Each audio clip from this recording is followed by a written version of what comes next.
اللہ کریم آپ کا جذبہ عشق رسول سلامت رکھے۔ مختصر وقت ہے جو چند باتیں نصیحت کے طور پر عرض کرتا ہوں۔ یہ دور چیلنجز بھرا دور ہے، اور جتنا آج کے زمانے میں آپ دیکھ رہے ہیں، اس سے بڑے بڑے فتنے اگلے دور میں آنے والے ہیں۔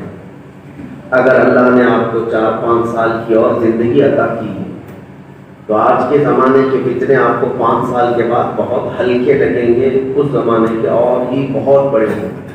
یہ حدیث پاک کا مفہوم ہے۔ میرے آقا صلی اللہ علیہ وسلم ارشاد فرماتے ہیں کہ ایک فتنے سے گزر کر کے تم نکلو گے، پھر ایک نیا فتنہ قائم ہوگا، اور تم یہ کہنے لگو گے کہ پہلے والا تو اس سے بہت چھوٹا تھا، اور پھر اس فتنے سے گزر کر کے آگے بڑھو گے، پھر تم کہو گے اس سے پہلے والا تو اور کم تھا۔ یعنی یہ فتنوں کا دور بڑھتا چلا جائے گا۔ اور حضور اکرم صلی اللہ علیہ وسلم کی ایک حدیث پاک کا مفہوم یہ بھی ہے، قیامت کے قریب حضور فرماتے ہیں میں دیکھ رہا ہوں میری امت پر فتنے ایسے نکلیں گے جیسے بارش کے قطرے، بارش کے قطروں کی طرح سے ہر گھر سے فتنوں کا ظہور ہوگا۔ اسی دور میں آپ اور ہم زندگی گزار رہے ہیں۔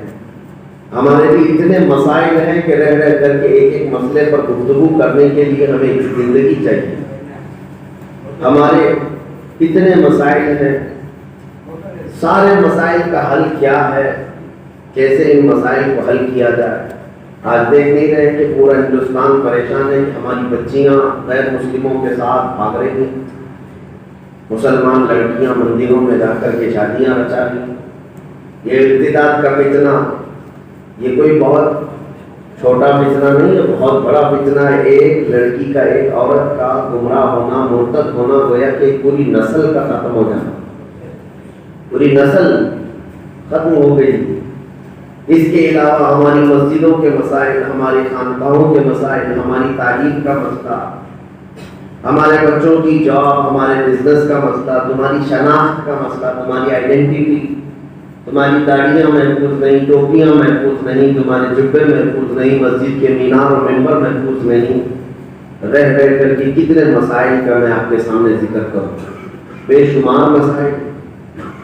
ان سب کا حل کیسے ہوگا؟ کیا کوئی آسمان سے یا کوئی زمین سے اچانک کوئی کرشمہ ہو جائے گا اور سارے مسائل حل ہو جائیں گے؟ نہیں، تمہیں خود کو بدلنا ہوگا۔ ان مسائل کے حل کے لیے آپ کو خود آگے آنا ہوگا۔ لیکن میں آپ کو بتاتا ہوں ایک پوائنٹ ایسا ہے جو سارے مسئلوں کا حل کر دیتا ہے۔ تمہارے ہاں اخلاق کی خرابی ہوگی، ہمارے نوجوان نشہ کے ایڈکٹ ہو چکے ہوں گے، بہت سارے لوگ آوارگی کر رہے ہوں گے، بہت سارے لوگ جاہل ہو چکے ہوں گے، بڑے بڑے گناہوں میں مبتلا، کچھ لوگ شراب کے اڈوں پر، تاش کے پتوں پر اپنی زندگیاں گزار رہے ہیں۔ سب بکھرا ہوا ماحول ہے۔ ان سارے ماحول، ان تمام احوال کو تبدیل کرنے کا ایک پوائنٹ ہے، ایک ہی چیز ہے کہ آپ کو کب تک ہم نصیحت کرتے رہیں کہ تم نشہ چھوڑ دو، تم گانے سننا چھوڑ دو، تم عورتوں کے چکر میں پڑنا چھوڑ دو، فلاں فلاں، ہر ایک کو پکڑ پکڑ کر کن کن مسائل کا علاج ہم پیش کریں۔ تو اسی لیے ہم نے سوچا سارے مسائل کا حل کسی ایک جڑ میں تو ہوگا، کوئی ایک جڑ ہوگی۔ وہی جڑ کا نام ہے جس کو اقبال نے کہا ہے کہ محمد سے وفا تو نے، کہ محمد سے وفا تو نے تو ہم تیرے ہیں، یہ جہاں چیز ہے کیا لوح و قلم سے۔ سارے مسائل کا حل ایک ہی جملے میں انہوں نے کہا کہ محمد سے وفا تو۔ اور اسی لیے ان کا ایک دوسرا کلام ہے جس میں کہا کہ ان سے، حضور اکرم صلی اللہ تعالیٰ علیہ وسلم سے دور ہونا ہی ہماری پستی اور ذلت کا سبب ہے۔ ان کے جو ہم غلام تھے خلق کے پیشوا رہے، ان کے جو ہم غلام تھے خلق کے پیشوا رہے، ان سے پھرے جہاں پھرا پھر آئی کمی وفا۔ سبب کچھ اور ہے جسے تو خود سمجھتا ہے، زوال بند ہے مومن کا بے زری سے نہیں۔ بعض دانشور لوگ آج اٹھے ہوئے ہیں اور کہتے ہیں کہ مسلمانوں کے پاس اسباب کی کمی ہے، ہتھیار کی کمی ہے، تنظیم نہیں ہے ان کے پاس، تحریک نہیں ہے، کوئی لیڈر نہیں ہے، سیاست میں ان کا کوئی حصہ نہیں ہے، حکومت میں یہ جاتے نہیں ہیں، یہ سب مسائل ڈسکس کرتے ہیں۔ میں کہتا ہوں وہ 313 جو بدر میں گئے تھے وہ کتنے دولت مند تھے؟ کیا وہ سب پراپرٹیاں بنائے ہوئے لوگ تھے؟ کیا وہ سب پورے محلات تعمیر کیے ہوئے لوگ تھے؟ حقیقی بات یہ ہے کہ میرے مصطفیٰ کریم صلی اللہ تعالیٰ علیہ وسلم کے وہ صحابہ جو بدر کے میدان تک پیدل چل کر کے گئے تھے، ان کے پیروں میں چپل بھی نہیں تھے. اور کیسر اور کسرا جیسی دو سپر پاور طاقتوں کو گھٹنے ٹیکنے پر مجبور کرنے والے صحابہ پیبند لگے کپڑے پہنتے تھے، ایک کھجور پر پورا دن گزارا کرتے تھے، لیکن بڑی بڑی طاقتیں ان کے سامنے گھٹنے ٹیکنے پر مجبور تھی. کیوں؟ اس لیے کہ وہ صحابہ تلوار، ہتھیار اور دولت و طاقت کے بھروسے پر میدان میں نہیں اترتے تھے، وہ عشق مصطفیٰ کے بھروسے آتے. اگر حضور اکرم صلی اللہ تعالیٰ علیہ وسلم کی محبت ہمارے ساتھ ہے تو ساری دنیا ہم سر کر سکتے ہیں. اسی لیے میرے عزیزو، اس دور کے ہزاروں فتنے آنے دو، ایک چیز اگر تمہارے ساتھ ہے تو بے خوف ہو کر جیو، بے خوف ہو کر جیو. تمہارے سونے کے لیے اگر گھر کی چھت نہ ہو تو بھی کوئی مسئلہ نہیں، تمہارے لیٹنے کے لیے اگر بستر نہ ہو تو کوئی بھی مسئلہ نہیں، کوئی مسئلہ نہیں. لیکن اگر تمہارے ساتھ میرے مصطفیٰ کی محبت ہے تو تم دنیا فتح کر سکتے ہو، انقلاب لا سکتے ہو، انقلاب لا سکتے ہو. اسی لیے یہ صرف محبت مصطفیٰ نعروں میں نہیں ہوتی، محبت مصطفیٰ صرف ہماری زبانوں پہ نہیں ہوتی، تمہاری شکلوں میں بھی نظر آنی چاہیے. محبت مصطفیٰ صلی اللہ تعالیٰ علیہ وسلم تمہاری زندگی میں بھی نظر آئے. ظاہر سی بات ہے، اگر ابھی میں نعرہ لگاؤں کہ حضور کے نام پر، حضور کے قدموں پر جان کون دے گا، ہر کوئی اپنا ہاتھ اٹھائے گا، ہر کوئی لبیک کہے گا. کیا آپ میں سے ہر کوئی تیار ہے کہ حضور کے نام پر ہم اپنی گردن نچھاور کریں؟ یہ ہر ایک کا جذبہ ہے. میں جانتا ہوں ایک چھوٹے سے گاؤں میں رہنے والا بچہ سے لے کر بوڑھا حضور کے نام پر کون نہیں مر مٹنا چاہتا. لیکن میں یہ پوچھتا ہوں، تم مرنے کو تیار ہو حضور کے نام پر تو بدلنے کو کیوں نہیں تیار؟ نبی کریم صلی اللہ تعالیٰ علیہ وسلم کے لیے بدل کر کے دکھاؤ. اس طرح کی تبدیلی جو مدینے میں آئی تھی. حضرت انس فرماتے ہیں ابھی شراب حرام نہیں ہوئی تھی مدینے میں، اور اس وقت شراب پی جاتی تھی، جگہ جگہ شراب کی دکانیں بھی رہتی تھی. حضرت انس فرماتے ہیں کہ میں چھوٹی عمر کا تھا اور شراب کے پیالے لوگوں کو دیا کرتا تھا، پلایا کرتا تھا. دکان تھی، قہوہ خانے تھے. تو ایک شام وہ شراب سپلائی کر رہے تھے مٹی کے ہانڈیوں میں اور پیالوں میں.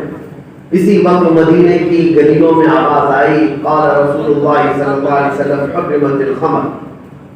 اے مسلمانوں، اللہ کے رسول صلی اللہ علیہ وسلم نے فرمایا آج سے شراب حرام ہو گئی.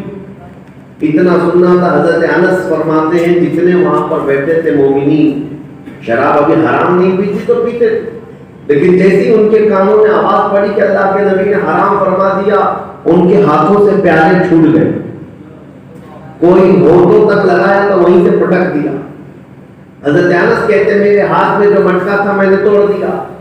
اور یہ صرف ایک قہوہ خانے کا نہیں. وہ کہتے جب ہم باہر نکل کر کے آئے تو دیکھا مدینے کی پوری نالیاں گٹر سب شراب سے بہ رہے تھے.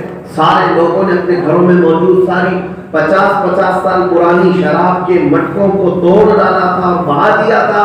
کس بات پر؟ ایک آواز میرے مصطفیٰ کی آئی تھی، ایک فرمان مصطفیٰ پر ان کا بدلنا ایسا تھا. ساری شرابیں انہوں نے بہا ڈالی. میرے عزیزوں، وہ صحابہ میں سے کسی ایک نے بھی آواز سن کر کے یہ نہیں کہا کہ ہم جا کر کے پہلے پوچھ لیں گے، ابھی کبھی پی لیں گے بعد میں دیکھیں کہ نہیں. کانوں میں ایک بار آواز آ گئی کہ میرے آقا نے فرمایا ہے تو بدل دینا. یہ تبدیلی جس وقت تمہارے اندر آ گئی تو ایک انقلاب آ جائے گا، انقلاب آ جائے گا. آج کیا تمہارے مسجدوں کے منبر سے علماء حدیث نہیں بیان کرتے؟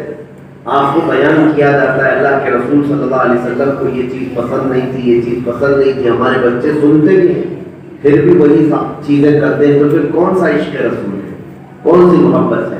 اسی لیے میرے عزیزوں، اپنے گھروں سے تبدیلی کرو، اپنے گھروں سے بدلاؤ لاؤ، اور اس کے بعد پھر دیکھنا تمہارے جسموں میں، تمہارے روحوں میں جب حضور کی محبت سما جائے تو پھر تمہیں تنظیم، تحریک، فوج، حکومت، تخت، ہتھیار کسی چیز کی ضرورت نہیں ہوگی.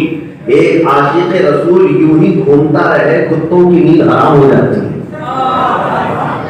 ہم نے دیکھا ہے یہ جتنے بھونک رہے ہیں، گستاخیاں کر رہے ہیں، ان کے لیے بڑے کچھ تنظیموں کی ضرورت نہیں، کسی عاشق رسول کا یوں گلیوں میں گھومنا بھی کافی ہو جاتا ہے۔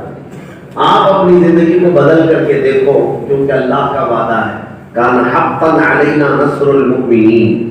اللہ نے فرمایا ہم نے اپنے اوپر لازم کر لیا ہے کہ مدد کریں گے تو مومنوں کی کریں گے۔ اور مومن کون ہوتا ہے؟ کون ہے مومن؟ لا یؤمن احدکم حتی اکون احب الیہ من والدہ وولدہ والناس اجمعین۔ میرے آقا نے فرمایا تم میں سے اس وقت تک کوئی مکمل مومن نہیں ہو سکتا جب تک کہ تمام لوگوں سے زیادہ وہ مجھ سے محبت نہ کرے۔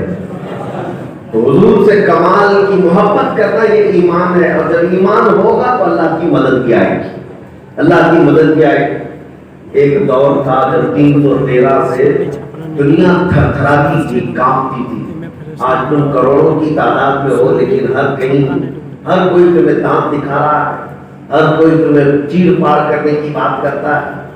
پورے معاملات کیوں بدل گئے؟ اس کو میں ایک مثال کے ذریعے سے بتا دوں، وقت کم ہے، آخری میری بات ہے۔ ایک شاعر نے بہت اچھے انداز میں کہا، دیوار کیا گری میرے خستہ مکان کی، لوگوں نے آنے جانے کا راستہ بنا لیا۔ جب کسی کا گھر گر جاتا ہے تو لوگ اس کو راستہ بنا لیتے ہیں، ادھر سے ادھر آنے جانے کا راستہ بنا لیتے ہیں، لیکن اگر گھر مضبوط ہے تو کون گھستا ہے گھر کے اندر؟ اسی طرح حالات ہمارے یہی ہے کہ تمہارے اندر انتشار، اختلاف اور جتنے پھوٹ پڑ ہے، جس کی وجہ سے کفار و مشرکین اور دشمنوں نے تم پر ناچنے کا راستہ بنا لیا۔ اب ہر آئے دن وہ مشق بناتے ہیں مسلمان، مسجدوں کے ساتھ کھلواڑ کرنا، اسلامی قانون کے ساتھ مذاق کرنا، یہ کھیل بن گیا۔ اس کی وجہ ہمارا گھر ٹوٹنا۔ اسی لیے یہ اس بات پر عمل کرو، قوت عشق سے ہر پست کو بالا کر دو، دہر میں نام محمد سے اجالا کر دو، دہر میں نام محمد سے اجالا کر دو۔ اور اعلیٰ حضرت کی سنو، بریلی کے امام کیا کہتے ہیں؟ آج لے ان کی پناہ، آج مدد مانگ ان سے، کل نہ مانیں گے قیامت میں اگر مان گیا۔ اللہ کریم آپ سب کو حضور کے جلووں میں زندگی عطا فرمائے اور حضور کے قدموں میں موت عطا فرمائے۔ مولا کریم جب تک زندہ رکھے حضور کی محبت میں جلائے، اور جب موت آئے تو میرے آقا کے عشق میں موت آئے۔ وآخر دعوانا الحمدللہ رب العالمین۔ السلام علیکم۔